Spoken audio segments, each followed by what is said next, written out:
하나님께서는 이스라엘 백성들에게 약속의 땅 가나안에서 기업을 주시겠다고 약속하셨습니다.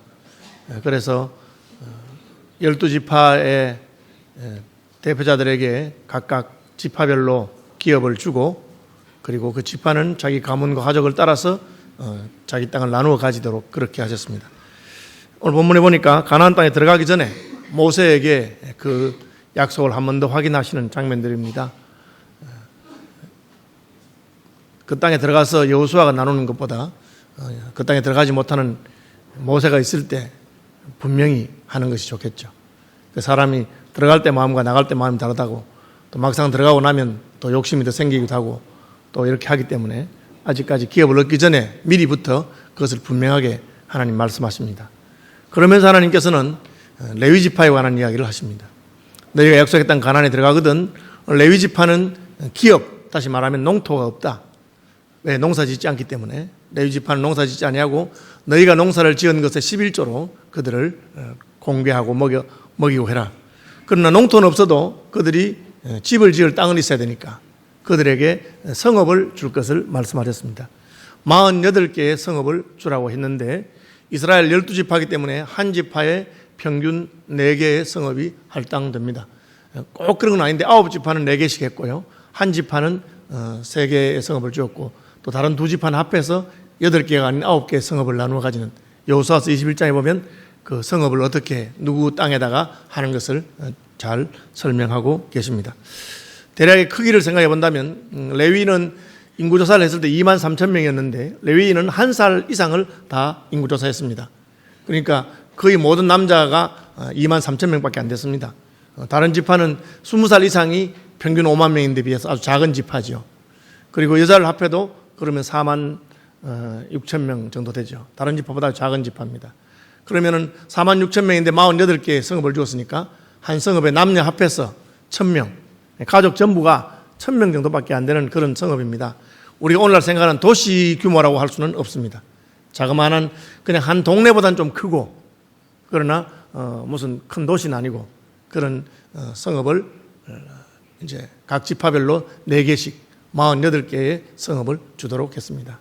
그리고는 성읍과 함께 성읍에 딸린 땅을 좀 주는데, 그 성읍의 동서남북 성이 있으면 그 성읍의 동서남북 경계에서부터 2,000규빗씩, 한 규빗이 45cm입니다. 여기 팔꿈치부터 손가락 끝까지를 말하는데, 뭐 꼭 이렇게 정한 오늘날처럼 이렇게 도량행이 딱 정해진 게 아니고 그 당시에는 그렇게 했는데 대략 900m에서 1000m, 그러니까 동네가 있고 동네 사방으로 1km씩 거기는 짐승을 먹일 수 있는 풀밭과 창고를 짓고 하는 그런 것을 하도록 했습니다.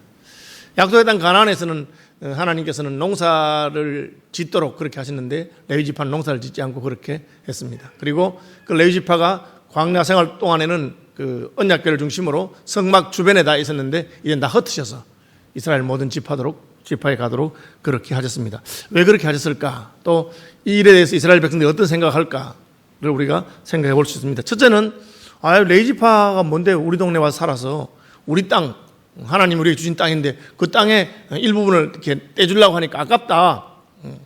그 땅을. 물론 이제 농사 짓는 농토보다는 가치가 없었으니까 좀 덜하지만 그래도 농사 짓는 땅은 안 뺏기지만 그래도 이렇게 집 지을 성읍을 4개씩이나 주고 또 성읍 사방으로 1km씩 그렇게 더 떼주니까 아깝다. 뭐 그런 생각을 얼마든지 할 수가 있습니다. 왜 우리가 레위인에게 우리 땅을 나누어 줘야 하느냐? 그렇게. 그래서 하나님이 주기 전에 미리 약속하시고 너희들이 들어가거든 땅을 받으면 거기서 떼야 된다. 그렇게 말씀한 겁니다. 그런데 이제 인생은 항상 자기가 받은 것을 이렇게 내놓는 것에 대해서 아까운 마음이 드는 것이 인생이죠. 그래서 명절에 대해서 할아버지가 손주들 와서 용돈 주려고 이제 딱 바꿔놨는데 할아버지 나이가 들어서 숫자를 잘못 세가지고 13명인데 12명인 줄 알고 12명 것만 준비한 거예요. 그래서 큰 놈부터 차례대로 주다 보니까 막내는 돈이 없어. 그래서 할아버지가 얘들아 미안하다, 내가 막내를 못 챙겼으니까 다 1,000원씩 내라. 다시 거두어서 새로 주자. 그러니까 막 이 어떤 녀석이 싫어, 이건 내 거야, 안 줄 거야. 그렇게 하면 할아버지가 그냥 마음이 상하기도 하고 저놈 욕심꾸러기나 그렇게 생각했죠. 만약 그 중에 한 명이 할아버지 그러셨어요, 저는 안 봐도 되니까 제 걸 막내에게 주세요. 그렇게 했다면 그 손주를 보고 야, 저놈이 참 앞으로 우리 가문을 일으킬 기둥이 되겠다. 동생을 생각하는구나. 그렇게 하지 않겠어요. 어쨌든 우리는 인생인지라 내 것을 이렇게 내놓는 게 굉장히 아깝습니다. 근데 하나님께서 왜 자꾸 내놓으라 하느냐? 하나님께서는 창세기부터 그렇게 하셨어요. 에덴 동산을 다 주면서 그 중에 동산 중앙에 있는 선악을 알게 하는 나무와 그거 건드리지 마라. 그거는 내 거다. 하나님 그렇게 했어요. 그러니까 아니 괜히 선악과는 심어놓고 심지 말든지 열매가 그냥 그렇게 맛있고 아름답고 탐스럽고 보암직한데 왜 그걸 먹지 말라 하는 거야? 처음부터 주지 말지. 에덴 동산에 있는 거 다 우리 건데 왜 줘놓고는 저건 못 먹게 하는 거야? 그런 생각을 하는 것이 인생이라 그 말입니다. 하나님 그렇게 하셨어요. 안식일도 마찬가지고 11조도 마찬가지고 하나님이 너희 소득 가운데 11조를 하나님께 드리라 할 때 아니 우리가 땀 흘려서 수고하고 번 건데 왜 하나님이 그걸 달라고 하시나? 그냥 우리 거는 내가 마음대로 쓰고 싶어. 그런데 하나님께서 왜 그렇게 하셨습니까? 선악을 알게 하는 나무에 실과든지 11조든지 안식일이든지 오늘 본문에 나오는 것처럼 레위인들에게 성읍을 떼주는 거든지 원리는 같습니다. 그것은 너희 것이 아니고 내가 너희에게 준 것이다.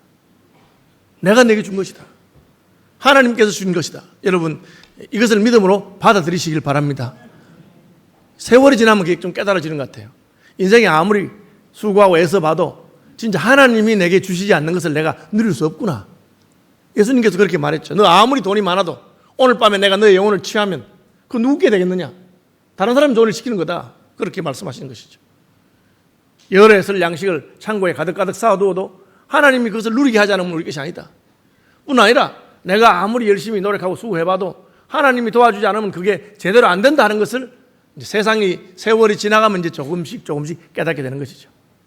자식들은 어떻습니까? 자식도 마찬가지잖아요. 품 안의 자식이라고 내가 잘 키워서 그냥 그렇게 착하고 예쁜 것 같았는데 나중에 되니까 부모 말도 안 듣고 아무 말도 안 들어요. 그래서 내 자식인데 왜 내 말 안 들을까? 마음대로 안 되는 것이 인생이죠. 그야말로 내 품 안에 있을 때 내 말 잘 들은 것만 해도 감사하다. 하나님께서 은혜를 주셔서 그랬구나. 그걸 인생들이 깨닫게 되는 것이죠. 하나님께서는 이스라엘 백성들에게 너희들에게 기업을 다 주는데 그 중에서 레위인들을 위해서는 따로 떼어나와라. 왜? 레위인들은 하나님을 섬기기 때문에 나한테 줄 것을 레위인들에게 주어라. 그렇게 말씀하시면서 하나님의 것에 대한 것을 분명히 알도록 그렇게 말씀하고 계시는 것입니다. 내가 아무리 움켜진다고 해도 하나님 주지 않으면 누릴 수 없는 것입니다. 가나안 땅은 어떤 땅입니까? 젖과 꿀이 흐르는 땅입니다. 다시 말하면 농사가 잘 될 것이라는 거죠. 실제 이스라엘이 농사가 잘 됩니까? 농사가 잘 되는 땅이 아니에요. 왜? 메마른 땅입니다. 햇빛이 너무 셉니다. 그 농사가 잘 돼요. 왜? 비가 오기 때문에. 이른 비와 늦은 비가 오기 때문에. 여러분 캘리포니아가 이렇게 오렌지라든지 포도라든지 농사가 잘 돼요. 나파밸리라고 쌀도 자포니카라고 그래서 한국 사람 먹는 그런 쌀도 미국에서 이제 잘 생산돼요. 처음부터 그랬느냐? 안 됐어요. 거기는 햇볕은 너무 세고 물은 없거든. 그런데 콜로라도 댐을 막아가지고 콜로라도 댐을 막아서 그 물로 가지고 하니까 캘리포니아에 오렌지 하나 나무 하나마다 거기 다 관계가 돼 있어서 물 주는 게 다 돼 있어요. 그러니까 되는 거예요. 요즘 그렇게 하면 돼요. 옛날에는 그렇게 할 수가 없었어요. 옛날에는 그야말로 강이 잘 흐르고 강 주변의 땅만 농사 잘 돼요. 그게 나일강이죠. 이집트죠. 이집트가 비옥한 땅입니다. 그래서 문명이 발달했죠. 나일강 말고 요단강은 깊은 땅이에요. 깊은 계곡이기 때문에 물이 흘러도 많이 흐르지도 않고 흘러도 그 물을 가지고 퍼올려 살려면 오늘날의 기술이 있으면 되지만 그때는 할 수 없었어요. 그런데 왜 하나님께서 그 땅을 젖과 꿀이 흐르는 땅이라 합니까? 내 하나님 여호와께서 권고하시는 땅이라. 하나님의 눈이 그곳에 있느니라. 그 땅은 그야말로 관계를 할 수 없는, 물을 떠올 수 없는 그런 땅인데 불구하고 하늘에서 물이 내린 하늘에서. 여러분 올해는 좀 이렇게 더위가 어떤지 모르겠는데 그래도 비가 한번 올 때마다 이 더운 날씨가 싹 식잖아요. 저는 비 올 때마다 너무 신기해요. 이 넓은 서울에 먼지 안 나게 물 뿌리려면 얼마나 열심히 뿌려야 되겠나. 그런데 하늘에서 한번 뿌리니까 그냥 간단한 거예요. 그것을 하나님께서 권고하시는 땅이라고 그래요. 다른 말로 하면 천수답이죠. 천수답이 뭡니까? 물이 없는 논이에요. 그러나 하늘에서 비가 오면 농사 지을 수 있어요. 그런데 그놈의 비가 제대로 올지 안 올지 어떻게 알아요? 그런데 약속의 땅 이스라엘에서는 내 하나님 여호와께서 권고하는 땅이요 이른 비와 늦은 비를 때를 따라 주시느니라. 여러분, 예수 믿고 하나님의 은혜를 누려보면 그걸 깨닫게 됩니다. 아, 그때 하나님께서 은혜를 주셔서 내 사업이 이렇게 됐구나. 하나님의 은혜를 주셔서 내 자녀들을 내가 기를 수 있었구나. 하나님의 은총으로 살았구나. 그것을 기대하고 사모하는 땅이 가나안 땅이에요. 그러니까 가나안 땅에서의 농사든지 가나안 땅의 삶은 하나님의 은총으로 말미암아 사는 것을 늘 기억합니다. 그래서 그것을 기억하고 잊지 말도록 레위 지파를 둔 거예요. 동네마다 48개의 성읍이 흩어져 살면서 우리 동네 근처에 레위 지파의 성읍이 있습니다. 그 레위 지파를 보면서 맞아, 하나님께서 우리에게 주셨지. 우리가 레위 지파에게 그들에게 11조를 주고 그들에게 성을 주고 그들에게 들판을 주고 그들이 생활하도록 하면서 맞아, 하나님께서 우리 함께 하지 않으면 안 되는 거 우리는 기억하고 있어. 그것이 표시지요. 우리 믿음의 표시지요. 그게 제대로 안 된 때가 이스라엘이 망할 때, 유다가 망할 때 말라기 선지자가 말합니까? 너희들이 그러면 안 된다. 너희들은 집은 잘 차려놓고 잘 지으면서 하나님의 집인 성전은 저렇게 낡고 흐렸는데도 왜 손볼 생각하지 않느냐? 너희가 그러면 안 된다. 왜 하나님께 은혜를 받아 살았으면서 11조를 내지 않아서 레위 지파들은 하나님 백성들은 굶도록 만드느냐? 그것이 바로 너희 믿음의 바로 미터다. 너희가 어떻게 사는가를 알 수 있다. 한국 교회가 참 가난한 교회, 진짜 나라가 망해서 일제히 침략을 받고 망한 다음에 6.25까지 거치고 그야말로 밑바닥이 시작했잖아요. 그러니까 제가 어릴 때 기억하는 것은 그 어려운 중에서도 그 한국교회 성도들이 사역자들을 위해서 얼마나 사랑하는 마음을 가지고 했는지 몰라요. 선교사들이 와서 다 놀랐어요.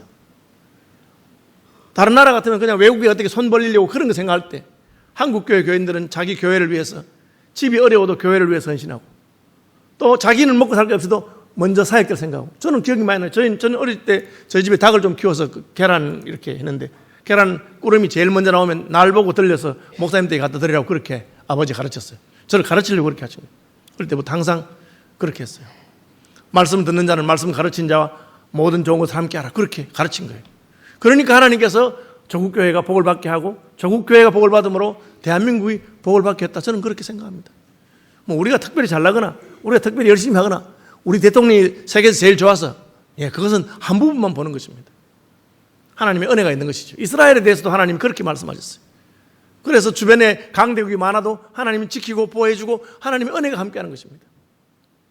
그것을 가르쳐주기 위해서 레위 지파를 이스라엘의 방방곡곡에 48개 성읍에 흩어놓으시고 그들에게 너희가 너희의 그 가운데서 나누라 그렇게 한 겁니다. 왜 또 그렇게 하십니까? 그렇게 하는 것이 복되기 때문에 그렇습니다.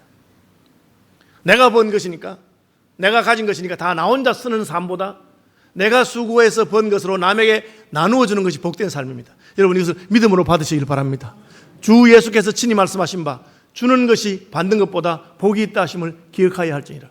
예수님 말씀 가운데 복음서에 없고 사도행전에 나오는 말이에요. 복음서를 기록하면서 제자들은 예수님의 일생만 썼기 때문에 그 말씀은 빠뜨리고 안 적었어요. 구전으로 전해지던 말인데, 그러나 하나님이 그 말씀이 중요한 말이기 때문에 바울이 이 사도행전을 누가 기록하면서 바울의 입에서 주 예수의 친히 말씀하신 바 주는 것이 받는 것보다 복이 있다 하심을 기억할지니. 여러분 주는 것이 받는 것보다 복이 있습니다. 자기 자신만을 위해서 내가 번 것 다 나를 위해서 사는 삶은 복되지 않습니다. 하나님의 나라를 위해 살고 나누며 살고 베푸며 사는 것이 복이 있습니다. 서울 시민께 적용하면 어떻게 될까요? 하나님께서 우리 교회에 복을 주셨습니다. 그럼 그걸 가지고 우리 교인들끼리 다 그냥 나누어 쓰고 우리를 위해서 쓰는 것보다 하나님의 나라와 그 영광을 위해서 베풀면서 사는 게 복이 있어요. 저희 교회 장로님들 가운데 평생 교회를 위해서 헌금 많이 하신 어느 장로님 이야기입니다. 제가 교제하고 교통하는 중에 그분이 그러시더라고요. 요즘 젊은 사람들은 하나님께 드리고 교회를 위해서 헌신하는 것이 얼마나 복된 줄 모른다. 자기는 그렇게 드리는 것만큼 하나님께서 얼마나 많은 복을 주셔서 은혜를 누리는지 모른다. 그래서 안 됐다 그렇게. 그걸 모르니까. 그것이 복된 것입니다. 그래서 이스라엘 백성들에게 그렇게 하며 살도록 하신 것입니다. 서울시민교회가 우리 노예 안에서 성장하고 또 재정이 튼튼하고 그러면 어떻게 해야 됩니까? 우리 노예 안에 어렵고 힘들고 약한 교회들 우리가 다 돌볼 수 있어야 합니다. 그것이 우리 교회가 마땅히 감당할 책임입니다. 우리 교단이 파송한 선교사들 가운데 작은 교회들이 그들을 못 도와서 선교사님들 어려우면 어떻게 합니까? 큰 교회가 다 도와야 됩니다. 저희 교회 부목사로 계시다가 거제 고현교회 담임 목사로 간 박정권 목사님 교회, 고현교회죠. 우리 교단의 모든 선교사를 다 돕습니다. 알더니 모르더니 저희 교단에 파송한 500명입니다. 선교사. 500명 전부 다 최소한 1인 한 달에 15만 원씩부터 해서 100불, 넉넉하게 100불 이상 그렇게 합니다. 대단하죠. 그렇다고 고현교회가 어려워졌습니까? 하나님께서 더 복을 주시고, 지금 거제도가 재정이 얼마나 어렵습니까? 그 배 문제 때문에, 조선업 때문에. 그래서 제가 들으니 작년 말에 5억이 마이너스 날 뻔했대요. 한 달 앞두고. 그럼 경상비 5억이 마이너스는 어떻게 돼요? 근데 뭐 재정이 그런데. 결론을 말씀드리면 하나님께서 마지막 한 달에 역전시켜 주셔가지고 흑자로 돌아서게 하시고, 그래서 간증하는 걸 제가 들었습니다. 왜? 주는 삶이, 나누는 삶이, 베푸는 삶이 복이기 때문에 그렇습니다. 레위인 왜 우리 동네 근처 살아서 우리 부담을 주느냐? 그렇습니까? 저희 교회 우리 발달장애인들을 위한 희망부와 희망일터, 희망하우스, 희망학교 사역이 많이 합니다. 어떤 분들은 귀찮아. 우리가 왜 부담을 다 하나? 이렇게 하는 분이 있을지 모릅니다. 근데 여러분 해보십시오. 거기 가서 봉사해 보시면 그게 얼마나 복된 건지 알 수 있습니다. 특별히 여러분 믿음이 흔들리고 약할 때 이번 여름에 우리 희망부 캠프 갈 때 가서 한번 봉사해 보십시오. 내가 섬기고 나누는 것이 얼마나 복된 것이고 하나님이 그때 주시는 은혜가 얼마나 큰 것을 알 것입니다. 저희 교회가 처음 학사를 시작할 때 어떤 분들은 아니 지가 대학 오고 싶어서 서울에 대학 와서 사는데 왜 우리가 걔들한테 방을 제공해 줄 이유가 있느냐, 그렇게 생각하는 분이 있습니다. 아닙니다 여러분. 그것을 하기 때문에 하나님께 주는 위로가 있습니다. 그전에는 우리 교회 교사들이 그렇게 남잖아요. 지금은 저희 교회 교사들 남아 돌아갑니다. 교사 지원하는 사람이 더 많습니다. 그전에 우리 교회 젊은이 비율이 지금 완전 다릅니다. 제가 처음 왔을 때 우리 교회는 50대가 제일 많은 교회였습니다. 지금은 20대가 제일 많은 교회입니다. 통계를 늘 내보잖아요. 그죠? 그 다음에 30대입니다. 20대, 50대, 50대, 30대 비슷합니다. 아직까지 40대는 조금 작습니다. 그러나 어쨌든 저희 교회 전체 그 교인 구성표가 아주 건강하게 바뀌어 있는 것도 사실입니다. 왜? 나누는 것을 하나님 기뻐하기 때문에 그렇게 말씀하셨습니다. 그럼 어떻게 나누라고 했느냐? 원리는 딱 한 가지입니다. 8절입니다.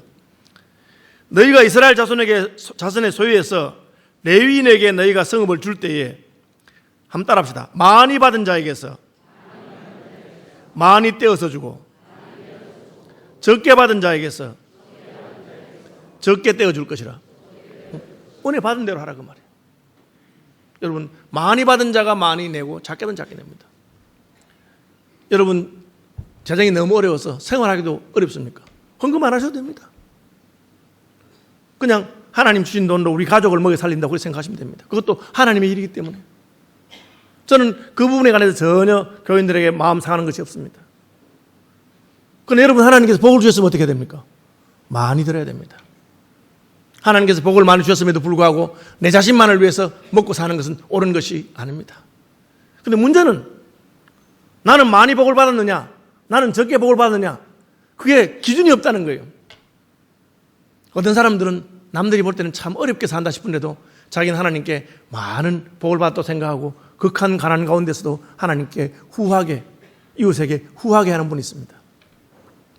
어떤 분들은 남이 볼 때는 저만 하면 굉장히 부자라고 생각되고 잘 산다고 생각되는데도 그렇게 인색할 수가 없습니다. 아직까지 나는 부족하고 또 내가 앞으로 100살까지 살 거기 때문에 그걸 생각하면 더 있어야 되고 그런 생각을 하고 있는 분도 있습니다. 우리가 이렇게 저렇게 다른 사람을 판단하고 정죄할 수는 없습니다. 그러나 하나님께서 말씀하신 원리를 각자에게 잘 적용해 보시길 바랍니다. 어떤 사람은 어려운 중에서도 생활비 전부를 넣는 사람도 있습니다. 예수님에게 와서 눈물로 그 발을 씻기고 머리털로 그 발을 닦으며 향유를 부었던 여자에게 예수님이 하신 말씀이 있습니다. 이러므로 내가 내게 이르노니 저의 많은 죄가 사하여졌도다. 이는 저의 사랑함이 많았는거니라. 사함을 받은 일이 많은 자는 많이 사랑한다.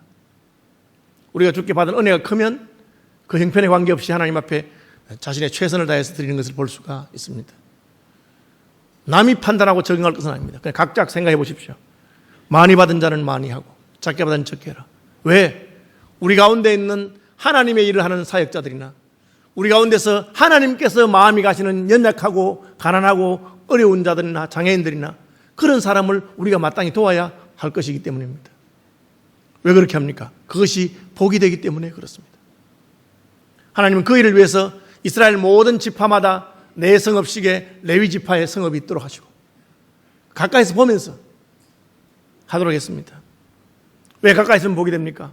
레위 지파는 전적으로 하나님 말씀을 보존하고 제사제도와 하나님을 섬기는 일에 헌신한 사람들입니다. 그런 사람들을 만나면 내 믿음이 더 좋아지는 겁니다. 여러분, 술 좋아하는 친구 만나면 나도 술 좋아하게 되고요. 믿음 좋은 사람 만나면 나도 믿음 좋아지게 됩니다. 혹시 여러분 가운데 선교사나 목사나 그런 친구가 많습니까? 그럼 여러분 저절로 선교와 교회 일에 관심을 가지게 되는 것입니다. 여러분 가족 가운데 누가 목사나 선교사 한 명 있습니까? 관심이 완전히 달라집니다. 그것이 인생입니다. 레위 지파가 가까이 있는 것을 통해서 우리의 마음이 달라지는 것이죠. 하나님께서는 그것을 원하셔서 그렇게 하셨습니다. 그 다음에 레위 지파에게 나누어준 48개의 성읍 가운데 6개의 성읍은 특별히 따로 떼어서 도피성으로 하도록 했습니다. 도피성은 뭐냐? 약속의 땅 가나안에서도 인생이 죄를 짓고 범죄합니다. 범죄하면 어떻게 됩니까? 벌을 받아야 되죠. 누가 그 범죄한 사람을 징계합니까?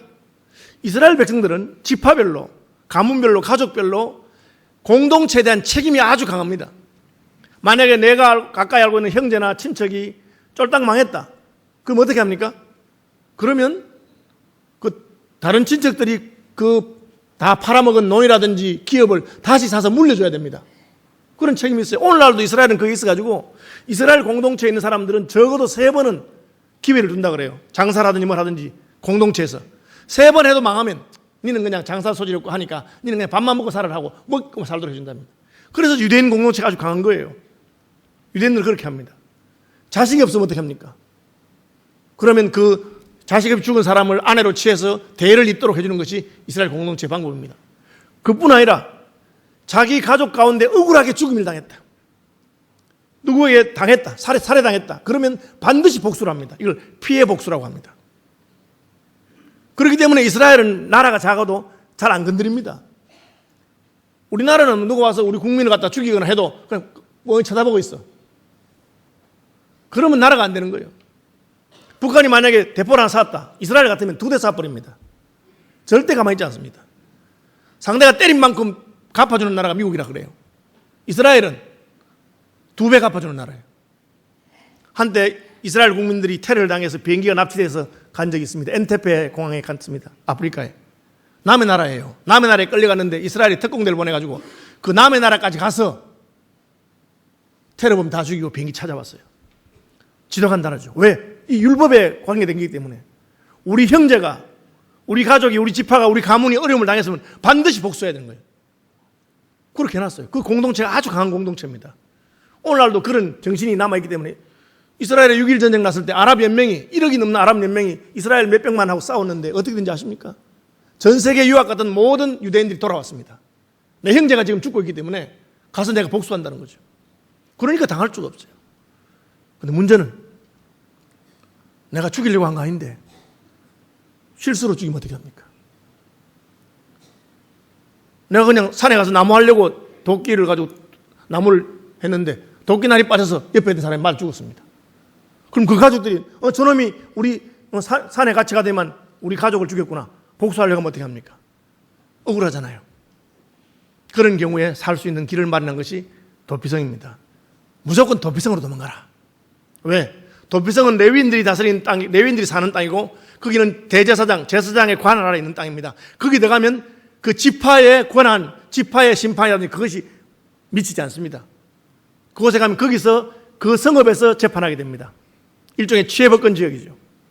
그 안에 들어가면 그 안에서 재판받습니다. 마치 바울이 자기를 재판하는 베스도라고 하는 총독이 유대인들이 뇌물을 줘가지고 바울을 사형시키려고 죽이려고 혹은 바울을 다른 재판 광구로 옮기는 척하면서 중간에 죽이려고 막 그런 일이 있었을 때 바울이 그 자기의 조카의 이야기를 듣고는 베스도에게 저는 더 이상 여기서 재판받지 아니하고 로마 황제에게 재판받기로 합니다. 그건 로마 시민권이 있었기 때문에 로마 황제에 호소하니까 재판 끝났습니다. 하급심에서 재판하지 못하고 바로 로마로 보내서 로마에 재판받도록 했습니다. 그가 꼭 놀립니다. 저는 제가 지금 그 지파 안에서 재판받으면 죽은 가족들이 나를 죽이려고 할지 모릅니다. 그러나 내가 죽일 죄는 없습니다. 잘못은 했지만 실수입니다. 저를 도피성에서 재판받게 해주십시오. 그럼 도피성에 간다고 무조건 면제가 되는 게 아니에요. 도피성에서 따져보고 진짜 이 사람이 실수로 의도적인 게 아닌 게 잘못했으면 그 사람을 형을 유예해 줍니다. 도피성을 떠나면 죽습니다. 안에 사는 동안에 살 수 있도록 해주는 것이죠. 여러분, 우리가 사람과 사람 사이에 잘못한 것에 대해서는 그 사람에게 우리가 책임을 져야 됩니다. 다른 사람 돈 빌려놓고 내가 예수 믿고 회개했으니까 안 갚아도 된다, 그렇게 하면 안 됩니다. 그 사람에게 잘못은 갚아야 되고, 갚을 능력이 안 되면 한 달에 10,000원씩이라도 갚으면서 형제 미안하다, 내가 갚아야 되는데 행패 안 돼서 그렇다, 그 사람 마음이 풀리도록 해야 되죠. 영화 밀양에 나오는 것처럼 살인해서 감옥에 들어가놓고는 감옥에서 예수 믿어서 내 예수 믿고 회개해가지고 죄영산 받았으니까 니한테 안 미안하다, 그러면 안 되는 겁니다. 하나님한테는 용서받았지만 그 사람에 대한 잘못은 그 사람에게 받아야 되는 거죠. 그런데 하나님에 대한 잘못이 더 중요해요. 사람에 대한 잘못은 내가 죽으면 끝이야. 하나님에 대한 잘못은 죽은 다음에도 심판이 있잖아요. 그래서 인생들이 잘 살려고 해도 하나님 앞에서 바로 잘 살 수 있는 사람이 없어요. 실수로 사람을 죽이는 것처럼 우리가 의도하지 않게 얼마나 많은 죄를 짓고 범죄하고 실패하고 실수하는지 모릅니다. 그때 어떻게 합니까? 도피성에 가면은 정죄가 없어요. 가늠하다가 현장에 잡힌 여자를 예수님께 데려왔습니다. 왜 데려왔는지 몰라. 자기들이 때려 죽이면 되는데. 근데 보면 혼자만 데려왔어. 남자는 어디 갔어요? 가늠하면 남자 여자 같이 있는데 왜 여자만 데려왔습니까? 그리고 왜 예수님 보고 재판을 합니까? 예수님께서 그 의도를 하시고 딴 말 안 하셨어요. 내가 재판하겠다. 예수님 재판하면 다른 사람 재판은 끝난 거예요. 뭐라 하십니까? 너희 중에 죄 없는 자가 돌로 치라.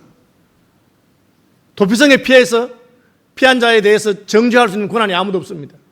죄 없는 자가 쳐라. 그러니까 그 남자는 어디 갔으며 자기들도 속으로 그런 죄를 지은 자들이니까 부끄러워서 아무 말 못하고 다 떠났어요. 예수님 말하십니까? 나도 너를 정죄하지 아니한다. 그것이 도피성입니다. 도피성에 가면은 정죄하지 않습니다. 바울은 로마서에서 그러므로 그런즉 그리스도 예수 안에 있는 자에게는 결코 정죄함이 없다, 그렇게 말했어요. 하나님께서 우리를 정죄하지 않은 곳이 도피성입니다. 누굽니까? 도피성이신 그리스도 예수 안에 있는 자입니다. 우리가 예수께로 가면 하나님은 우리를 정죄하시는 분이 아니라 우리를 사죄하시려고 하는 분입니다. 도피성 안에 있는 동안에는 죽지 않고 살 수 있습니다. 그러면 어떻게 하면 도피성을 벗어날 수 있습니까? 자기가 피난했을 때의 대제사장, 자기의 대제사장, 자기 시대의 대제사장이 죽으면 사면이 됩니다. 이건 아주 이상한 거예요. 앞에 부분을 이해해야 되는데 뒤에 부분은 제사장이 죽으면 왜 사면이 되느냐? 그러나 신약 성경을 보면 우리가 분명히 이해할 수 있어요. 그것이 바로 우리의 영원한 대제사장이신 예수께서 십자가의 죽음으로 우리의 죄가 사해진 것을 말씀하는구나. 우리가 도피성으로 가면은 죄가 유예됩니다. 선고 유예됩니다. 그러나 우리를 죄를 위해서 예수님이 십자가에 죽으시게 되면 우리는 사죄함을 받는 것이죠. 신약의 눈으로 구약의 도피성 제도로 보면 이것이 바로 예수님을 가리키는 그런 모형이었구나 하는 것을 알게 됩니다. 여러분, 인생은 원치 아니해도 약속의 땅 가나안에 살아도 얼마든지 죄를 짓습니다. 내가 의도하지 않고 죄를 짓는 것이 인생입니다. 심지어 내가 의를 행하는 중에도 하나님 보시기에 옳지 못한 것을 많이 죄를 짓습니다. 어떻게 하면 됩니까? 나의 잘못 하나하나에 대해서 사람이 따지면서 너 나한테 그런 말 했지? 네가 나한테 어떻게 그렇게 할 수 있어? 너 그 행동 때문에 내가 얼마나 상처받은지 몰라. 나는 복수할 거야. 그 복수를 어떻게 피할 수 있습니까? 우리는 하나님 앞에 나가서 부르짖는 것입니다. 도피성에서는 예수께 나가서 주님, 예수께로 피하오니 나를 불쌍히 여기셨어. 그러면 하나님께서 내가 심판하겠다. 내가 재판할 테니까 너희는 말하지 말아라. 그리고는 나도 너를 정죄하지 않는다고 하십니다. 그뿐 아니라 예수 그리스도께서 우리의 대제사장인 것을 우리가 고백하면서 예수님이 바로 우리의 대제사장이십니다. 그리고 그분이 죽음으로 말미암아 나의 죄도 함께 죽은 것을 고백합니다. 나도 예수와 함께 십자가에 죽었습니다. 그렇게 고백할 때 우리의 죄는 사죄함을 받는 것입니다. 여러분, 인생이 나이가 들면 분명히 깨닫게 됩니다. 내가 그렇게 열심히 믿고 살았어도 참 하나님의 기준에는 도달할 수 없구나. 그 바울이 깨달은 것입니다. 원래 자기 믿음 좋은 사람인 줄 알았는데 예수님 만나고 나니까 내가 죄인 중에 괴수예요. 예수님께서 뭘 하십니까? 살인 안 했다고? 너희 마음을 얼마나 많이 미워했느냐? 간음하지 않았다고? 여자를 보고 음욕을 품는 것이 바로 간음이니라. 그 하나님의 기준에 우리는 도달할 수 없는 자이고 도피성으로 피하지 않고는 우리는 그 형벌을 면할 수 없는 자인 것을 깨닫게 됩니다. 도피성으로 피하면 주님은 우리를 나도 너를 정죄하지 않겠다. 한 걸음 더 나가서 우리의 영원한 대제사장이신 예수 그리스도께 십자가에 죽으시면 우리의 사함을 받는 것입니다. 이미 예수님은 십자가에서 죽으셨습니다. 그분을 여러분의 대제사장으로 받아들이시길 바랍니다. 그럼 우리 죄는 사함 받는 것입니다. 교회는 어떻게 이걸 적용할 수 있습니까? 여러분, 사람과 사람 사이의 죄와 형제 사이의 계약에 대해서는 사람들끼리 따지고 서로 간에 손해를 배상해서 그렇게 하십시오. 그러나 우리가 하나님의 입장에 서서 다른 사람을 정죄하거나 재판하거나 심판하는 것은 옳지 않습니다. 우리는 다 도피성에 피난온 자들입니다. 하나님께서 그를 판단하도록 하십시오. 어떤 교회 가면 자기가 마치 하나님인 것처럼 저 사람은 어떤 잘못을 했고 그렇게 말씀하지 마십시오. 여러분에게 무슨 피해를 끼쳤거나 잘못해서 그건 이야기하면 됩니다. 너 나한테 빌린 돈 갚아라. 그거는 그 사람과 사람 사이 견해입니다. 그러나 그가 하나님 앞에서 범한 모든 죄에 대해서는 하나님께서 재판하실 것입니다. 도피성의 원리를 따라서 그가 십자가 그날에 가서 예수께 피하면 예수님께서 그를 불쌍히 여기실 것입니다. 예수님께서 그를 사죄하시면 하나님이 사죄한 형제를 우리가 죄 있다고 말할 필요가 없습니다. 하나님 받으신 형제는 우리가 받으면 됩니다. 오늘도 우리는 이 레위 지파가 우리 가운데 있어야 되는 것, 또 도피성이 우리 가운데 있어야 되는 것을 기억하시길 바랍니다. 그것을 통해서 우리는 나 자신만을 위해 사는 자가 아니고 형제의 죄에 대해서 무도하고 잔인하게 정죄하는 자가 아니라 하나님의 은혜를 사모하는 사람들이 될 것입니다. 우리 교회가 이 하나님이 권고하시는 땅, 하나님의 은혜가 우리를 복되게 하는 그런 가나안 땅과 같은 곳이 되시기를 축복합니다.